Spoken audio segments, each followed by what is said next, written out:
Hello. We would like to invite everybody to come back to their seats, please, so we get underway with the second session. So if people could come back to their seats, please.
Sorry, if we could get everybody to take their seats again, please. Thank you.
All right, folks, if we could ask everybody in the room, I hate to encourage you to finish up your conversation, but if you could do that and take a seat as soon as you can, we can begin the second part of our business summit today, which is, of course, our panel with our sporting legends. I think we're going to dim the lights in the room. And I'm going to begin by inviting my first panellist to join me. Ladies and gentlemen, put your hands together for Joe Barr.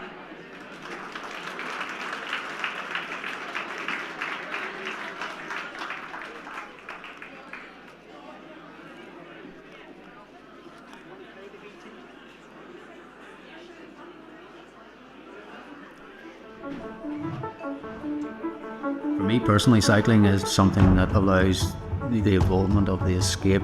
It gives you this sense of freedom. It's like getting your first car. It gives you that independence. My cycling career that started in '72 had a very fast trajectory upwards. When I was 18, I was national champion, and by 1982, I was on the Northern Ireland team, and I had just evolved really quickly.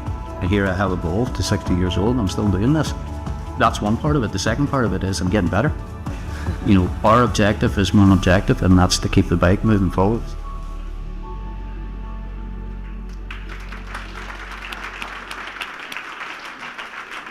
Our second panellist today needs no introduction, Jim McGuinness.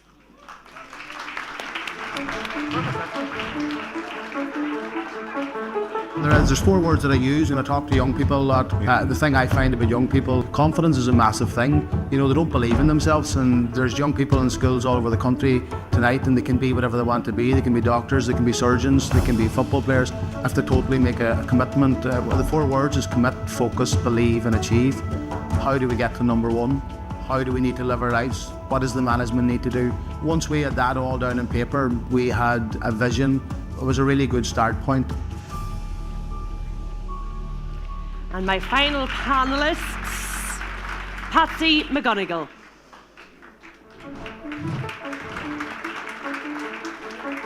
My head was zeroed in on it for quite some years. I had begun to manage Irish teams back from '92. You know, I had managed national cross-country teams, I had managed European Cup teams, and then the big one was the Olympic Games. I kind of felt, well, I'll get one shot at the Olympics, and you know, I'm going to really enjoy it. I was good at it, and I was good at relating, I was good at leading, I was enthusiastic, I had serious energy. I was excited.